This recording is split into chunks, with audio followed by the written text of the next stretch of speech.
Hello, everyone. We're all set up now. This is the Weekly Watchlist. I am your host, DisRegarding Henry. I'm joined again by my brother, Denny. How's it going, Denny? Going pretty good. Good seeing you, everyone. Yes, and this week we got a new theme. We're talking about Korean movies. Specifically, we're talking about two movies from 2003 that were sort of breakthrough movies for each of their individual directors who would go on to become two of the biggest names in Korean cinema, but also we're kind of talking about a larger thing here of 2003 being sort of like a breakthrough year for Korean cinema. Oldboy, which is having its 20th anniversary theatrical re-release right now. Denny and I both saw it in theaters. It was sort of a big moment for Korean cinema when that movie came out and was this huge worldwide success. It was a huge breakthrough for Korean filmmaking and Korean cinema at the time, and really kind of like helped set the stage for what would come. The major movies that would follow, like The Host, directed by Bong Joon-ho, stuff like The Handmaiden, I Saw the Devil, arguably, and ultimately, you could argue, culminating in Parasite with its, unprecedented success. And you can kind of trace it back to sort of this year and a string of movies by major directors that all kind of came out just like back to back to back. I think at the beginning of this year in 2003, you had A Tale of Two Sisters by Kim Ji-woon. Following close on that, you had Memories of Murder by Bong Joon-ho. And then year sort of capped off with Oldboy. At that point, that's when everyone really started paying attention to Korean movies. So we're talking about two of those. Oldboy, obviously, since Denny wanted to have us go see that one in theaters, talk about it. And I really wanted to go back and rewatch Memories of Murder, which I hadn't seen in a long time. And I remembered being a really interesting movie. And you had not seen, right? Never seen it before. Even Oldboy, my memory of it was pretty spotty. I remembered key things, really, like obviously the very shocking moments really stayed in my head. But as I was sitting down to watch it, I kind of realized, I don't know that I've ever actually sat down and watched the entire thing. So it was kind of a fresh experience there, too. But Memories of Murder was truly a first watch for me. I had heard of it, just being a fan of Bong Joon-ho's. It might be appropriate to do a little bit of a setup because there's kind of a lot that leads to these movies and leads to the careers of Park Chan-wook and Bong Joon-ho and kind of sets them up for what they would do. Do you know a lot about like Korean cinema? I'm not like an expert or anything, but like I kind of read up on a little bit, a few things, watched some stuff. What about you? I was hoping to lean on you in terms of the context because I know very basic things. I know that this essentially the new Korean cinema kind of stemmed out of government reform, essentially, of late 80s. Basically, there was a demand for change of government, democratization, and essentially film censorship changing in the process of that. So then by the time you get to the late 1990s, a lot of these directors that would kind of create the new wave of Korean cinema were these young people that were entering the business and now had the sudden freedom to tackle subjects and do more striking kind of imagery and subject matter. That's the basic overview. There was a huge governmental reform in Korean culture, and a lot of censorship and oppression beforehand, and then all of a sudden that opened up. There's kind of the two key movies I think we should just mention beforehand as kind of like being really important for Korean film history. And I should say, I haven't seen either of these movies. I've just heard about them, but I feel like they deserve a shout out for anyone who's interested. The first one is a movie called The Housemaiden. Is that right? Housemaiden? Is that it? Do you know? I mean, there's so many variations of that title. There's The Handmaiden. Yeah. The Housemaid. That's it. Thank you. Fern's called it out for me. Yeah, The Housemaid.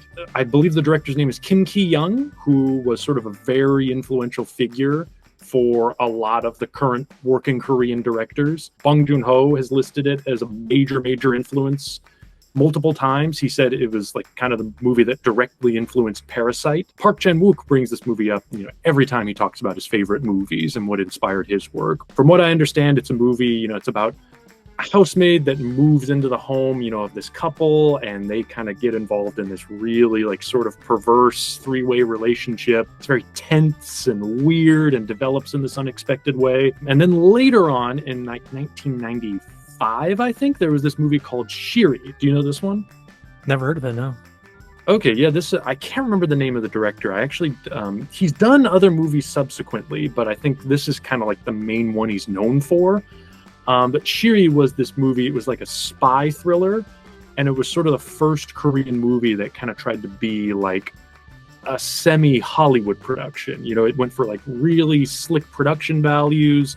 It went for big set pieces, and it deliberately tried to be like a commercial genre movie, but also a genre movie with a lot of political commentary and a lot of subject matter directly relating to what was going on in Korean culture at the time. That is kind of like viewed as like a very key film for also influencing the sensibility of like directors like Bong and Park, who would always gravitate towards genre movies, thrillers, horror movies, spy movies, mysteries, ghost stories, all these recognizable genres, and then reinvent them, introduce a completely counter sensibility into them and use them as a vehicle basically for commenting on politics and society and culture and all those things. So Memories of Murder is Bong Joon-ho, obviously, the director who would later go on to make The Host, which was also a very big breakthrough movie. Again, genre film, monster movie. And this is one that I think it didn't have the international success that Oldboy would enjoy. Again, my knowledge has some gaps here, unfortunately, but I believe this was really a movie that helped establish his name and career in Korea. Like, it got a lot of attention, and he was very young when he did it, and I want to say this was only like his second or third movie, which when you watch it is kind of staggering because it's clearly the work of like a master filmmaker. You would guess this guy's been directing movies for decades. It's incredible. Like, not only just with how smart it is, but like how skillful and restrained it is. It doesn't feel like the work, of a young director really trying to draw attention to himself. It's somebody who's like so confident that he can just let all of his effects be very subtle and downplayed. It's a police procedural, a mystery centering around a serial killer. It's based on an actual event, and it's about like the efforts of the police in this kind of smaller village to find and arrest a serial killer who has been targeting and murdering young women. And it's sort of about how the police force just sort of bungles the whole investigation and how they can't find this guy, and how so much of their own incompetence and corruption sort of gets in the way of them being able to do their jobs. It's a movie that really, really brilliantly, it just sort of takes all of the conventions of the police movie and the police procedural and the serial killer movie and the mystery, and just flips it, inverts it all, and just kind of takes every trope you think you recognize and you think you've seen done, a million different times, and finds a completely new way of doing it. And finding a way of, making what is a really engaging mystery with, spoiler alert for anyone who's never seen the movie, that doesn't have a solution at the end. And that is more about these wider issues and these wider themes. It was exciting to watch because I was recognizing those patterns and those conventions being used. One of the major things that, when it was introduced in the story, I was kind of like, okay, I can kind of see where this is going, was when the detective from Seoul comes to the small town to help with the investigation. And you're like, okay, I've seen this 100 times before, of the city detective coming to the rural area, and the local authorities are going to butt heads because they have their way of doing things, and there is that. But I think ultimately that conflict isn't really what it's about. It's sort of happening, but there's also kind of like an interesting sort of detachment that I found, because you kind of expect that detective to be very condemning of their practices, their corruptness, and their quickness to violence, and the way they sort of just point at people and say, okay, you're the best suspect we got, and rough them up and throw them in jail. And he doesn't really object to that much of it, but there wasn't a lot that was played into sort of the general sort of Hollywood conflicts of them constantly butting heads and establishing like this is what I represent and this is what I believe in. I think there's kind of like a passiveness that I wasn't really used to. It's a movie where none of the characters are the moral center. You kind of learn over the course of the story that all of these guys are equally fallible in different ways. Interestingly enough, I think for me, the actual murder, the mystery, was not really the thing I got super invested in. I think for me, it was more interesting just to see these characters interact. It helps that the lead is played by, I have his name pulled up because I knew I was going to forget it, Song Kang-ho. Song Kang-ho, yes. Yeah, great Korean actor. Absolutely the right person, just bringing that sort of like intensity, but also really broad humor. Yes. And he's unbelievable at that, of being able to play characters that are very, very funny because they're so very often not very bright. So you can be really, really funny and yet give every single character like just complete dramatic credibility. It's an incredible skill. I mean, you can watch like 3 of his movies back to back and you'll have trouble believing it's the same guy. Like try watching this back to back with The Host and then Thirst, the vampire movie he did with Park Chan-wook. And then just try to wrap your hand around that's the same actor giving all 3 of those lead performances. He definitely does, at various points of the movie, kind of abuse his power and has a very questionable sort of moral guide and has a very distrustworthy kind of hunch, like he's the cop that is supposed to have the hunch that solves the case, and just based on his decisions, you're like, man, that I don't really trust his hunches. They don't really. There's a hilarious scene when he has a hunch. It's kind of midway through the movie, and he's like, I've got a strong feeling that whoever's committing these murders doesn't have any pubic hair. And he tries to follow through on that. Yeah, and you get one scene where he's at like a bathhouse and just staring at people's crotches, trying to find anyone who doesn't have pubic hair. That's his lead. That's his big lead. Yeah, exactly. And then I love that immediately is dropped and doesn't go anywhere. It's like it's acknowledges like, yeah, that was a terrible idea, and just kind of moves on from it. I can't remember when it was, but I know I'd seen this movie before, and it was before I think I really had like a full idea of who Bong Joon-ho was. I remember seeing The Host and not really getting it the first time, and then loving it the second time, and then having like almost the same experience with Mother. I think it was his humor that really threw me the first couple times, of realizing that he was a director that, who made very serious movies that occasionally like lapse into like almost semi-slapstick. They get very broad and they get very comic and very ridiculous very frequently. But the more of his movies I saw, the more I understood that and the more it worked for me. So coming back to Memories of Murder all these years later, it was another one that like it just totally clicked for me, and I was just like, this movie's a masterpiece. But yeah, I can remember so many things that like really surprised me, and things that you could never get away with if you were to do this, as an American film. First off, of making the main characters unsympathetic. They are all fascinating and engaging, but they are not good cops, not even close. And the movie's about how they're really terrible cops. It's about how all of their mistakes, just lead to more mistakes, and how every choice, ends up being the wrong choice and ends up, just completely sabotaging this whole investigation by the end. It's about characters, but it's not really about how these characters are, evil. What is great about Bong's screenplay, and I forget who he co-wrote the script with, but what's great about the way they tell this story and the way they frame it, giving like really subtle hints that there's all this political unrest and social unrest happening, in this wider picture, and that these guys are sort of a reflection of that. They're reflecting what is going on around them. They're reflecting attitudes and mindsets, and basically this sort of like this arrogance, this arrogance that, they can do no wrong, that they have all the power, that they're going to figure it out. And the story is about them sort of being humbled. You see that most strongly in the Song Kang-ho character, who starts the movie as, this cocky, like, he has this moment with another detective where he's saying, like, my eyes can see a guilty suspect. All I need is one look and I know if somebody's guilty or not.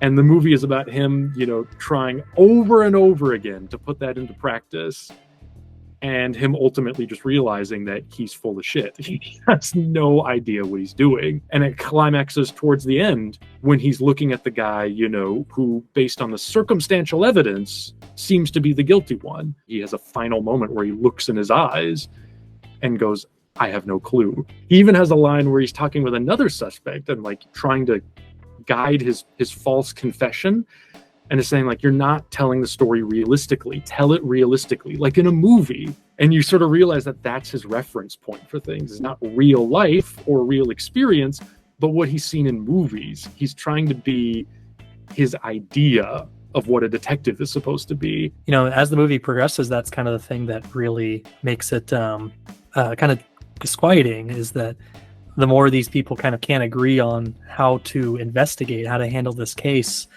more and more people are dying, and there's even many points where they kind of deliberately turn against promising evidence because of their hunches, because of their what their signals are telling them, and what they think, because of their arrogance, they think the next move should be, and their competitiveness too, of one being like, I'm not going to let that guy solve it, I'm going to be the one who solves it. And so they're constantly working against each other in that way.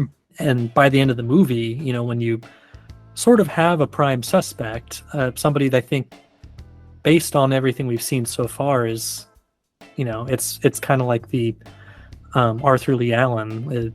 Isn't that the Zodiac prime suspect? He's kind of like the Arthur Lee Allen of this movie. In Zodiac, yeah, where you're like, okay, there's a lot of convincing evidence, but there's not really anything, 100%, because we watch, crime movies, we're like, that guy must be the killer because he's acting strangely, or we're getting the genre signals. Exactly. So once the movie introduces him, then I think that it does a really good job of sort of getting you on their side of, like, okay, like, he's their guy. I really like the way they handled the ending of, essentially, when they get the DNA test back, it's not even that it's negative, it's just inconclusive. It's not really a defined yes or no, it's just we can't say for sure. maybe not. Yeah, and, like, that's not good enough for the audience, and that's not good enough for the characters. But I really liked the way that it was so unsatisfying in that moment of and that they have no other choice but to let him go. I just watched it a couple nights ago, and the ending still really rests strongly presently in my mind, just for that feeling that it leaves you with of, this case being over, but the effects of it still lingering, and how essentially the aftermath of all this stuff, it's still so present. Because I've heard this movie compared to Zodiac quite a bit. I was thinking of it too while I was watching it, that they're both sort of about uncertainty and fear and needing answers where there are no answers. And they're both really haunting films about, about things that can never be put to rest. I guess with that, we can move on to the second film, Oldboy. This is, as we said at the beginning of the show, this is a movie enjoying its 20th anniversary re-release in theaters right now.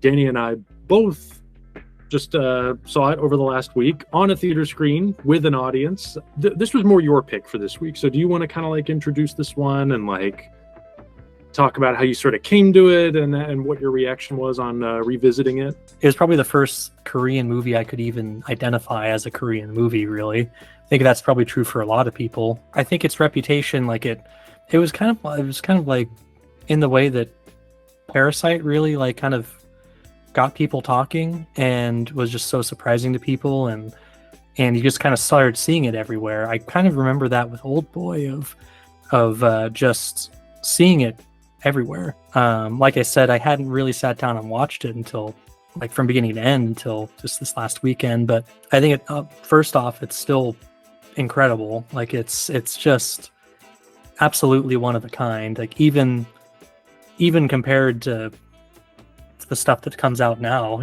Like there's so many things that are clearly influenced by Oldboy, and Oldboy still kind of stands apart. Kind of like what I was thinking with Memories of Murder, but like how this movie sort of takes a very recognizable genre, and a genre that's kind of more popular than ever, but like the revenge thriller. We've had like the Taken franchise, we've got the John Wick movies, we've got just, knockoff after knockoff after knockoff of those films. I don't want to say this disparagingly, but all of it kind of doing the traditional revenge movie thing, which is, you want to see a tough guy, wronged and justified in, enacting his own balance of the moral scales.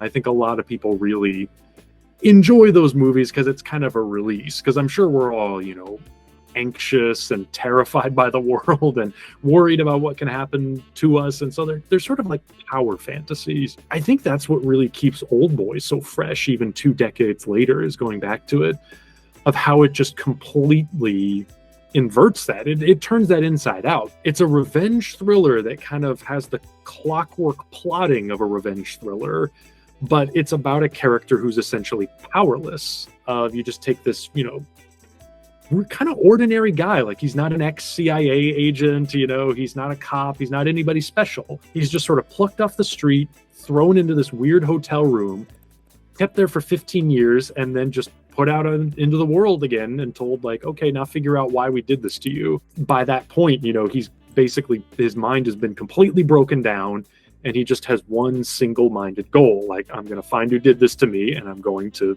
enact my vengeance. This is, the prototypical revenge thriller protagonist. He's going to take control of his situation.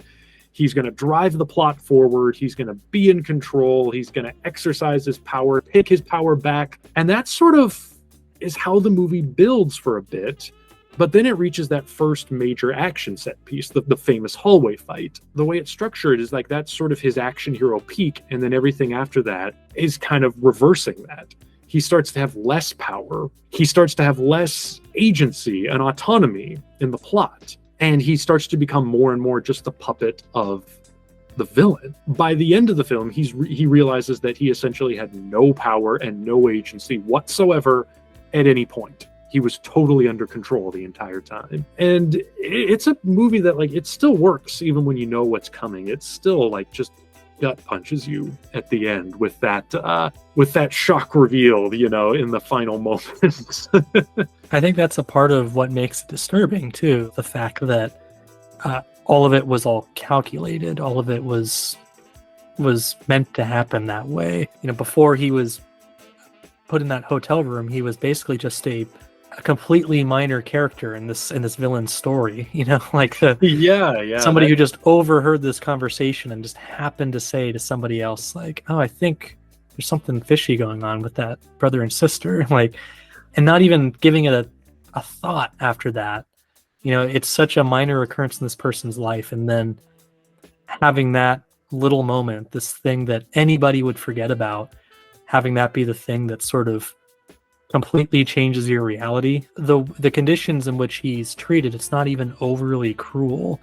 The fact that he is fed, the fact that he has a television, the fact that he has a bed to sleep on. Like, they keep him fairly comfortable. Exactly, and that's kind of what also to me makes it disturbing. The fact that it's from his perspective of him being in that room and not knowing why he's there. The fact that it doesn't really feel like he's being punished. The fact that he's just sort of being withdrawn from his life. There was a groan from the audience that I saw it with when it got to the tooth scene, the infamous tooth scene, that close up you see of the hammer on the tooth. That got a big I had to look away. I couldn't do it.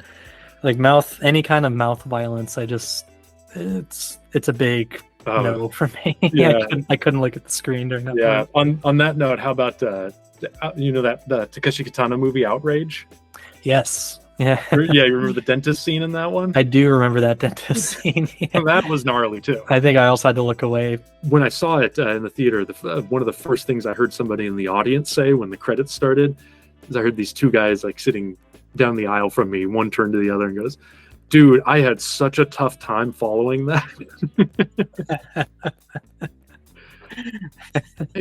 And I can see what he means. There's a lot of weird choices made in the storytelling, like especially in the second half, where a big reveal hinges on the character just retreating into his own memory. That's done in such an unconventional way. Very few mysteries would hinge on a moment like that, that isn't like an empirical, physical, solid clue, but is about a memory being triggered. And then the movie goes into this brilliant sequence. It's like an M.C. Escher painting of him going through the school and like coming in and out of his memories and seeing his past self and like running up and down these staircases.